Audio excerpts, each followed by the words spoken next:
Hablemos sobre autoconocimiento externo. Comencemos por el principio y es ¿qué significa este concepto? Resulta que nosotros como individuos pertenecemos a una comunidad, pertenecemos y convivimos en un entorno. Entonces lo que vamos a hacer en este apartado es considerar cómo ese entorno, cómo las cosas físicas, cómo las personas influyen sobre nosotros. Y nos vamos a dar cuenta que en algunas veces, en algunas ocasiones, influyen positivamente y por el otro lado pueden influir negativamente. Entonces es muy importante conocer esa información y empezar a elegir de qué manera podemos empezar a moldear ese entorno para tener un mejor desempeño, un mayor nivel de bienestar y una mayor motivación.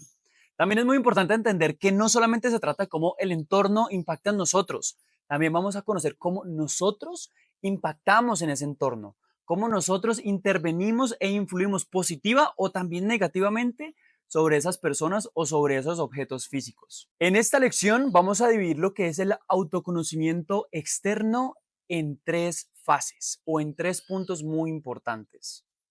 El punto número uno se llama ajustes del entorno, en donde lo que vamos a hacer es que vamos a observar nuestros entornos, ¿sí? Naturalmente donde convivimos, nuestro hogar, nuestros espacios de trabajo, nuestros lugares de descanso, físicamente hablando.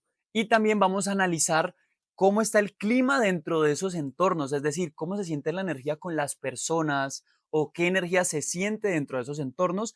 Y de acuerdo a esa retroalimentación que hagamos, vamos a desarrollar unos ajustes. Ajustes se refiere a cambios, acciones puntuales que van a empezar a favorecer nuestro nivel de bienestar, motivación y productividad. Un ejemplo muy claro de lo que estoy hablando en este punto es, por ejemplo, cuando nosotros vamos a una oficina que está muy sucia, que tiene papeles por todos lados, que está llena de objetos, que tiene muchísimas cosas y nosotros interpretamos eso como algo fastidioso, eso habla de un ambiente que está muy cargado y desorganizado.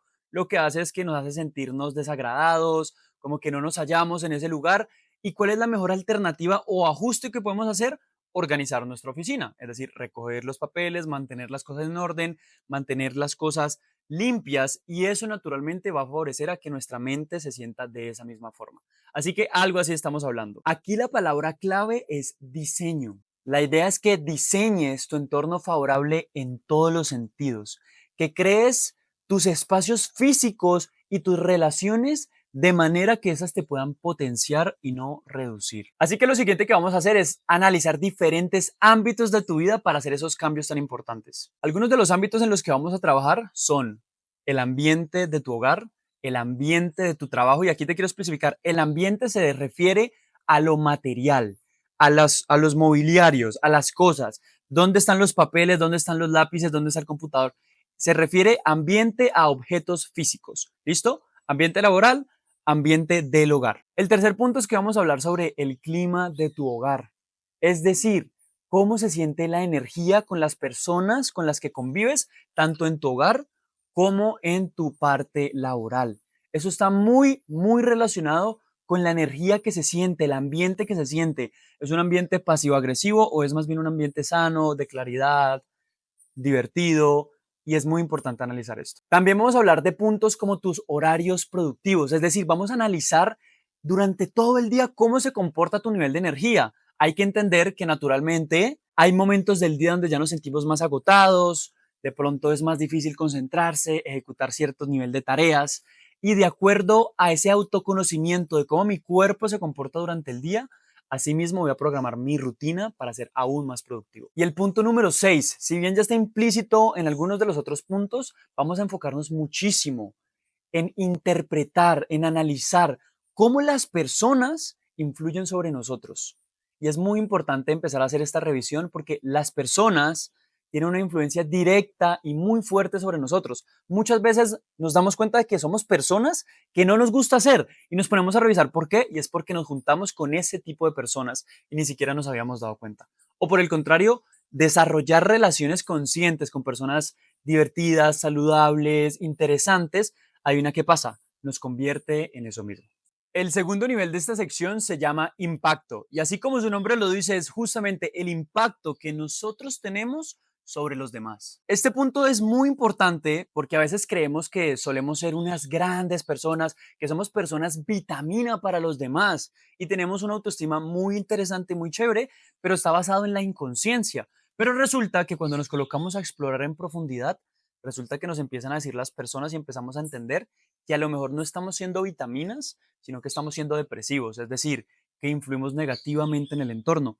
O por el otro lado, a veces pensamos que somos por ser personas calladas, por ser personas que no opinan, o a lo mejor por ser personas que opinan demasiado, somos personas que deprimen el entorno, siendo que por el contrario, cuando indagamos más en profundidad, encontramos que somos personas vitaminas, que las personas nos aprecian, que nos quieren tener cerca de sus vidas. Entonces es muy importante entrar en este punto para concientizarnos del impacto y la influencia que tenemos en los demás. Este ejercicio no se trata de tomarnos las cosas personal, no se trata de condenarnos, criticarnos, decir que somos malas personas, ni nada por el estilo.